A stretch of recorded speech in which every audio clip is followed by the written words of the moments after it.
नमस्कार, बहुत बहुत स्वागत है आपका आयुर्वेद पर आधारित हमारे इस बेहद खास कार्यक्रम स्वस्थ विचार में। मैं हूं आपके साथ, आपका साथी विकास। दर्शकों, स्वस्थ विचार कार्यक्रम एकमात्र ऐसा कार्यक्रम है जिसमें आपको ऐसी जानकारी दी जाती है जो आपके लिए लाभदायक भी होती है, और ये जानकारी, ये उपचार बहुत ही दुर्लभ होते हैं, क्योंकि इन उपचारों को आयुर्वेद के उस ग्रंथ से, उस रहस्यमय एक जिसे कहते हैं एक पिटारा, आयुर्वेद का पिटारा, उससे निकाल कर आपके लिए पहुंचाया जाता है।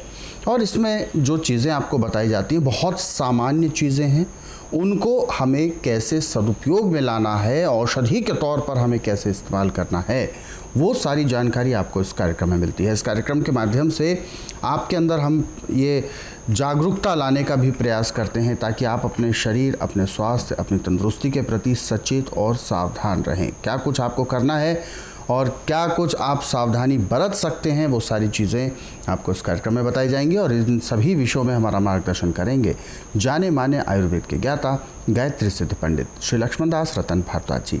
चलिए, सबसे पहले गुरु जी का स्वागत करते हैं, कार्यक्रम की शुरुआत करेंगे। गुरु जी, बहुत बहुत स्वागत है। नमस्कार। दर्शकों, कार्यक्रम आपके लिए है और हम चाहते हैं कि आप इस कार्यक्रम का हिस्सा बने। यदि आपके साथ किसी भी प्रकार का रोग है, कोई भी शारीरिक कष्ट है, सीधे तौर पर आप इस कार्यक्रम से जुड़ें, फ़ोन उठाएं, हमें कॉल करें, या आप हमें व्हाट्सएप के ज़रिए संदेश भी भेज सकते हैं। व्हाट्सएप मैसेज में अपना नाम लिखें, उम्र लिखें, कहाँ से बात कर रहे हैं, वो सवाल अपना पूरा लिखें ताकि आपका सवाल लिया जा सके, आपको मार्गदर्शन प्राप्त हो सके।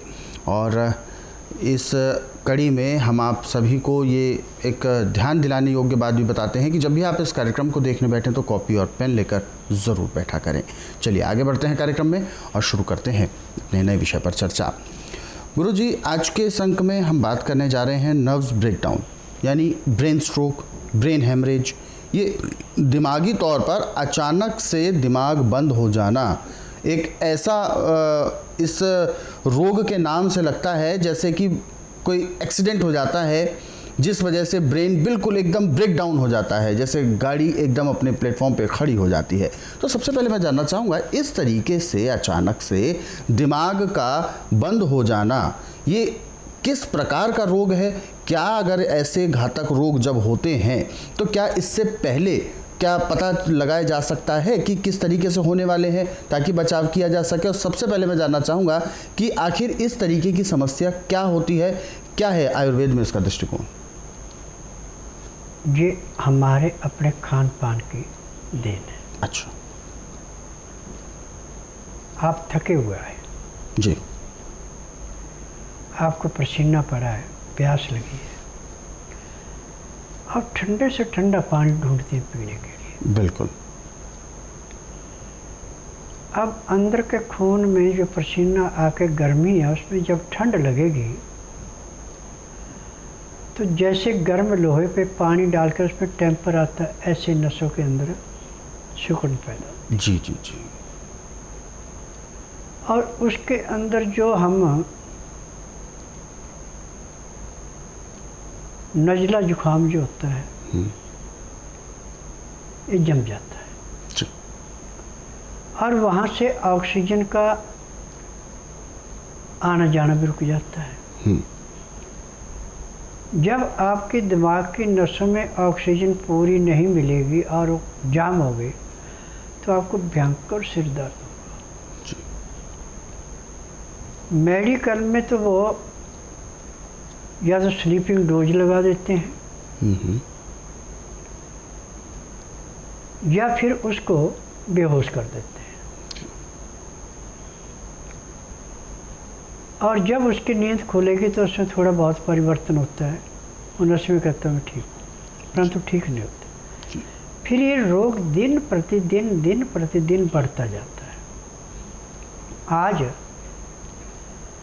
हमें शौक है कि घर का खाना नहीं खाना, रेस्टोरेंटों में, ढाबों में खाना ज़्यादा खाना। और ढाबों में, रेस्टोरेंटों में जो खाना बनता है वो बनता है रिफाइंड में, सफोला में, यानी बेकार चीज़ें जो हैं जिनका साइड इफ़ेक्ट है, लाभ कोई नहीं, वो चीज़ें आपको बड़ी स्वादिष्ट लगती हैं और अंदर जाके लीवर को पैंक्री को, पित्ते को, गुर्दे को, तिल्ली को, सबको भारी नुकसान उठाना पड़ता है। जब आपका लीवर पचाएगा नहीं, पैंक्री इंसुलिन नहीं बनाएगी, पित्ते में तेजाब बढ़ गया, तो आपके फेफड़े में और सांस की नाली में जैसे गंदी नाली में कीचड़ जमता है, ऐसे बलगम जमना शुरू हो जाता है।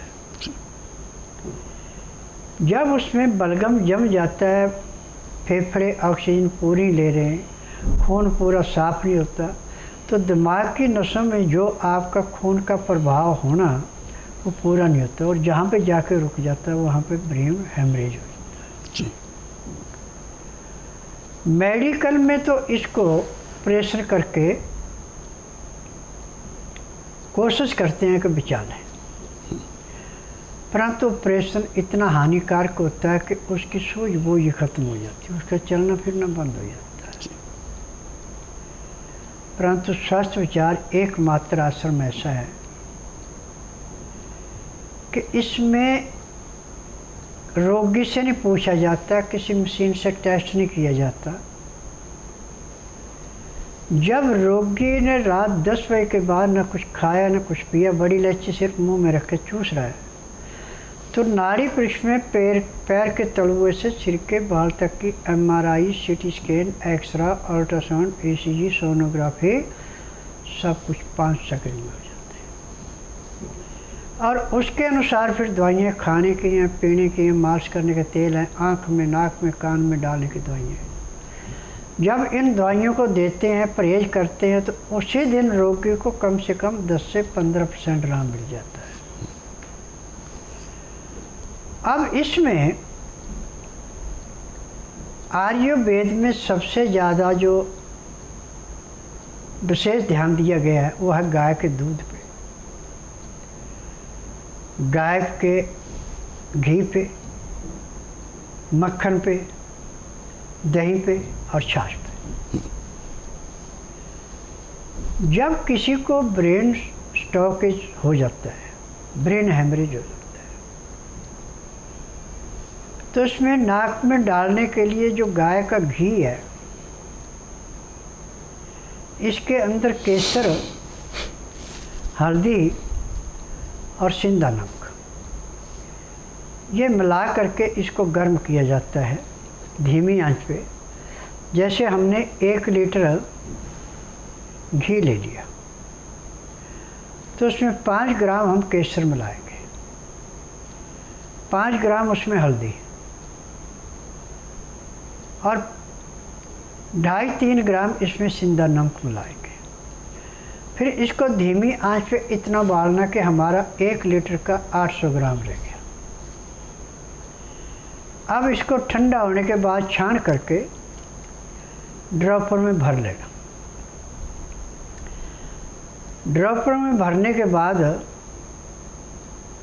अब जब भी कोई ऐसा मरीज आता है या जिसके सिर में दर्द है, जिसको चक्कर आ रहे हैं, जिसको फिट पड़ रहे हैं, उसको 1 सीसी 50 ग्राम की होनी चाहिए और उसको पहले गर्म पानी में रखें। जब वो पिघल जाए तो पूरी शीशी दोनों तरफ नाक में आधी आधी डालनी है, लंबा सांस ऐसे लेगा,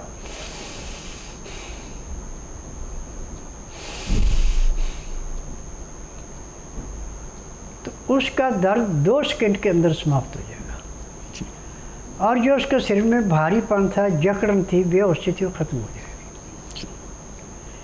अब इसको ज़्यादातर हमने लस्सी पीने को देनी है। लस्सी के अंदर मक्खन नहीं होना चाहिए, ब्लो करके मक्खन निकाल के लस्सी के अंदर अजवाइन भून के पीस के मिलानी है 5 ग्राम, चुटकी भर काला या सिंधा नमक मिलाना है, 1 दाना छोटी पीपल का पीस के, 5 दाने काली मिर्च पीस करके और 5 ग्राम के लगभग सौंठ पीस के मिलानी है। अब ये रोगी को पीने को देनी है। इसके पीने में आधा घंटा रोगी लगाएगा।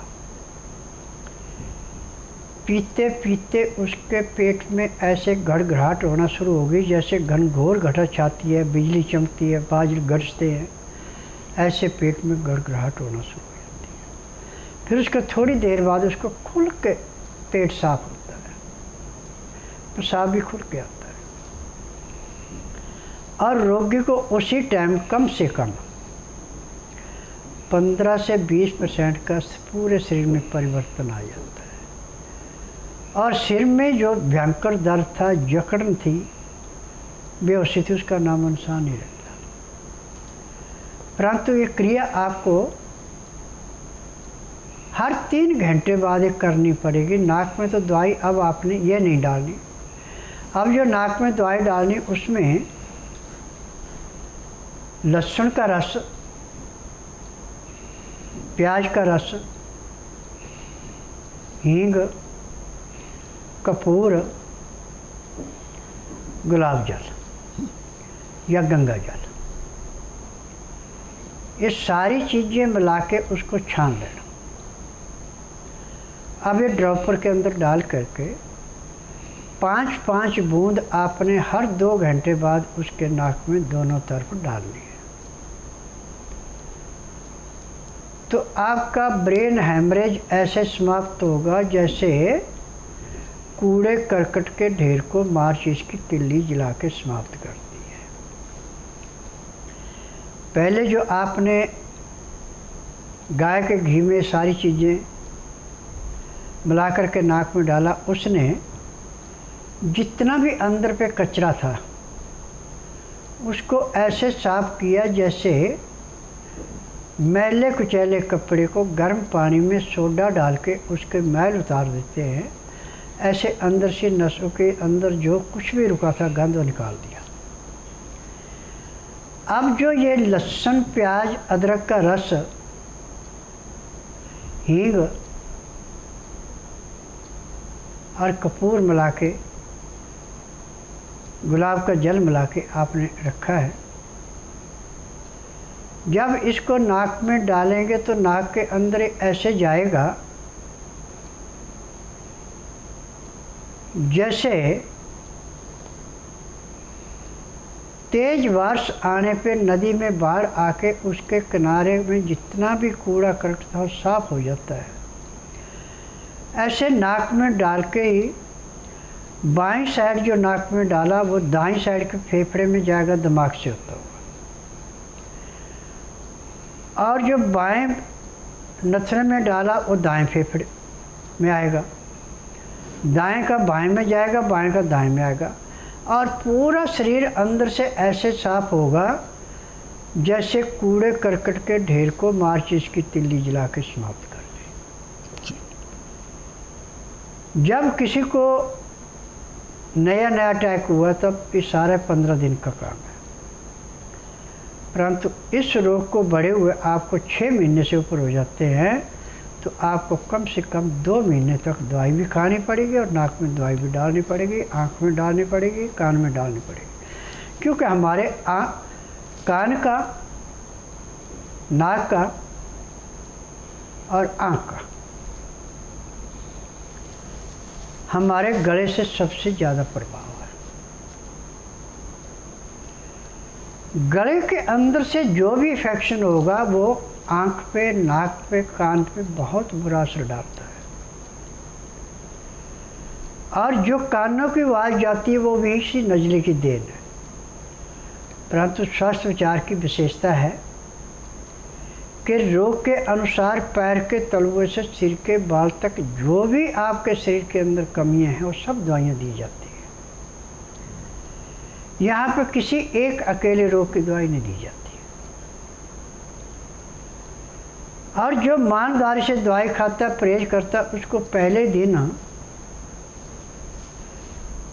15 से 20% आराम तो हर एक को मिलता है, परंतु जिसका भाग अच्छा उसको 40 से 50% आराम भी मिल जाता है। जी।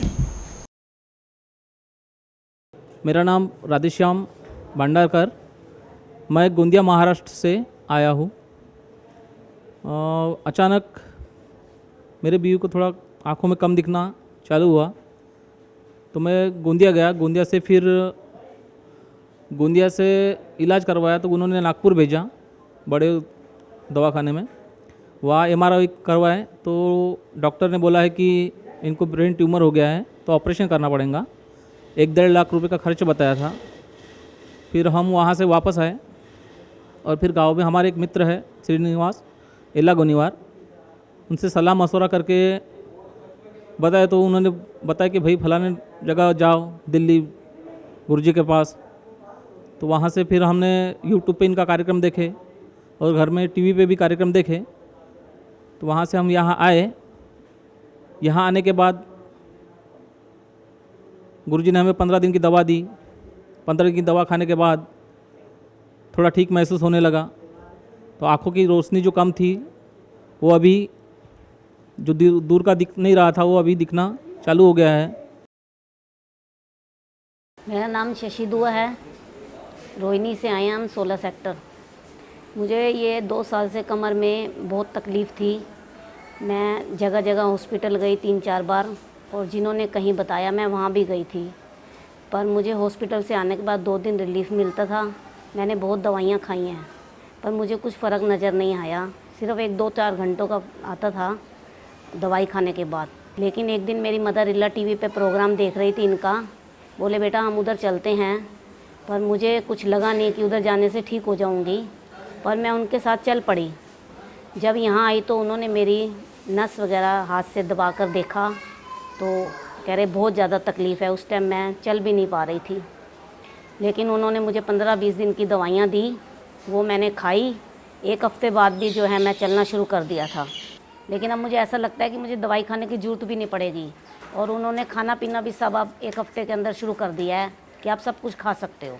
हाँ, बेल्ट के बिना भी मैं चल लेती हूँ, लेकिन मैं अपनी मर्ज़ी से लगाती हूँ बेल्ट। अब बेल्ट तो मेरी उन्होंने पहले दिन ही बोल दिया था कि इसको लगाने की ज़रूरत ही नहीं पड़ेगी। मैंने अपनी मर्ज़ी से ही लगाई है 10-15 दिन बेल्ट। जब मैं जीने वगैरह ऊपर चढ़ती हूँ, वैसे ज़रूरत नहीं है, अब हल्की हल्की है, वो भी मतलब ठीक लगता है ऐसे।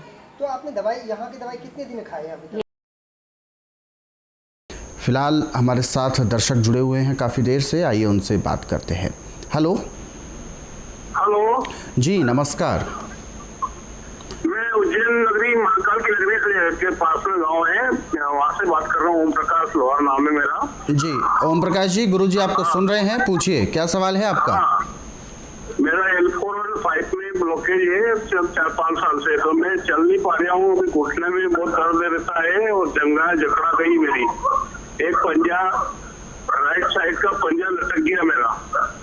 तो जी। गुरुजी से रिक्वेस्ट है कि कोई मेरे को सही सलाह मिल जाए, अच्छा इलाज मिल जाए। जी देखिए, मैं नाड़ी वैद्य हूँ, मैं डॉक्टर नहीं हूँ कि मैं दवाइयाँ बेचता हूँ या मेरी दवाई आपको किसी कमिस्ट के पास मिलेगी। दवाइयाँ बनाने की मेरी अपनी फार्मेसी है, मेरे अपने फार्मूले हैं। मेरी दवाई मेरे आश्रम के अलावा कहीं नहीं मिलती।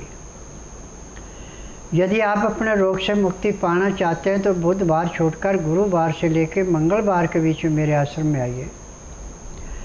जिस दिन आश्रम में आना है उस दिन रात्रि 10 बजे तक खा पी के दातन कूड़ा करके बड़ी इलायची मुंह में रख के चूसते रहें। सुबह 9 से 10 के अंदर अपना नामकरण करवाना। 10 से 12 में नाड़ी परीक्षण करूँगा। नाड़ी परीक्षण में पैर के तलवे से सिर के बाल तक की MRI, CT scan, x ray, ultrasound, ECG, sonography सब कुछ 5 सेकंड में हो जाएगी। उसमें जो भी कमी आपके शरीर के अंदर पाई जाएगी दवाइयाँ दी जाएंगी। दवाइयाँ खाने की हैं, दवाइयाँ पीने की हैं, मालिश करने के तेल हैं, आँख में, नाक में, कान में डालने की दवाइयाँ हैं। यदि दवाइयाँ आप नियम से लेते हैं, परहेज करते हैं, मालिश करते हैं तो उसी दिन आपके रोग में कम से कम 20 से 25% आराम लाजमी मिलेगा। और 15 दिन की दवाई से आपको 50 से 60% आराम मिलेगा। 1 महीने में रोग रहेगा ना दवाई खानी पड़ेगी। बिल्कुल, आपका रोग भी ख़त्म होगा और दवाइयों को आपको बहुत ज़्यादा लंबे समय तक नहीं खाना है, और इसके लिए आपको बस स्वस्थ विचार आश्रम आना है। अधिक जानकारी के लिए आप हेल्पलाइन नंबर्स पर कॉल कर सकते हैं। नंबर आपकी टीवी स्क्रीन पर है। सुबह 10 बजे से शाम 5 बजे के बीच में आप कॉल कर सकते हैं। आगे बढ़ते हैं, सवालों का सिलसिला आगे बढ़ाते हैं। और अगला व्हाट्सअप मैसेज हमारे सामने हमें भेजा है VK सोनी जी हैं, और इन्होंने अपने पत्नी के लिए पूछा है। कार्यक्रम रोज़ देखते हैं, बहुत अच्छा लगता है, और आज के इस कार्यक्रम से भी जुड़े हुए हैं और बता रहे हैं कि ब्रेन को लेकर अभी जो गुरुजी ने बताया वो सब चीज़ें हमने लिख ली हैं, लेकिन इनकी वाइफ के साथ समस्या है ब्रेन का टीबी बताया है डॉक्टर्स ने। तो ये जानना चाहते हैं कि आखिर इस तरीके की कौन सी बीमारी है और इसका क्या उपचार हो सकता है। देखिए, ब्रेन ट्यूमर जो है 7 किस्म का है। ये टीबी के रूप में भी है, झटके के रूप में भी है, इसके कई कारण हैं। परंतु जिस दिन आप आश्रम में आएंगे उस दिन बुधवार नहीं होना चाहिए, गुरुवार से लेकर मंगलवार के बीच में आना। और जिस दिन आना उस दिन रात्रि 10 बजे तक खा पी के दातन कूड़ा करके बड़ी इलायची मुंह में रख के चूसते रहें। सुबह 9 से 10 के अंदर अपना नामकरण कराना। 10 से 12 में नाड़ी परीक्षण करूँगा। नाड़ी परीक्षण में मैं बोलूँगा कि इसको तकलीफ है, आपने मुंह से कुछ नहीं बोलना, ना कागज पत्तर लाना। फिर उसके बाद दवाइयाँ खाने की हैं, पीने की हैं, मालिश करने के तेल हैं, आँख में, नाक में, कान में डालने की दवाइयाँ हैं। जब ये दवाई इसके आँख में, नाक में, कान में डाली जाएगी तो उसी दिन इसको कम से कम 15 से 20% आराम तो ज़रूर मिलेगा। और दवाई नियम से खाएंगे, खिलाएंगे, परहेज करेंगे तो 2 महीने में इसका रोग बिल्कुल समाप्त होगा। जब आप मेडिकल में जाके इसके टेस्ट कराएंगे तो कहेंगे कि ये तो रोग है ही नहीं। दर्शकों, आप सभी को मैं ये बताना चाहूँगा कि हमारे इन कार्यक्रमों को आप अपने सरल और सुविधाजनक समय पर देखना चाहते हैं तो YouTube के ज़रिए देख सकते हैं। हमारा YouTube चैनल स्वस्थ विचार सेहत की बात, इस YouTube चैनल को आप सर्च करें, सब्सक्राइब करें और इन कार्यक्रमों को ज़रूरतमंदों तक शेयर भी ज़रूर कर सकते हैं। हमारे ये जो कार्यक्रम है स्वस्थ विचार, इसको आप टेलीविज़न पर देखते हैं संस्कृति टीवी के माध्यम से, और आज ही अपने टेलीविज़न पर इस चैनल को ट्यून करने के लिए अपने नज़दीकी केबल ऑपरेटर से संपर्क करें। किसी भी प्रकार की तकनीकी सहायता के लिए आपके स्क्रीन के नीचे स्क्रॉल में नंबर दिए जा रहे हैं, उन पर कॉल करके तकनीकी सहायता ले सकते हैं। फिलहाल कार्यक्रम में वक्त इशारा कर रहा है विराम देने का। गुरुजी, आप हमारे स्टूडियो में आए, कीमती मार्गदर्शन दिया, आपका बहुत बहुत धन्यवाद। नमस्कार। दर्शकों, आज के इस विशेष कार्यक्रम में बस इतना ही। आप सभी लोग स्वस्थ रहें, निरोगी रहें, इन्हीं शुभकामनाओं के साथ हम आपसे लेंगे इजाज़त। अगले अंक में आपसे फिर होगी मुलाकात एक नए विषय के साथ। तब तक के लिए मुझे दीजिए आज्ञा। नमस्कार।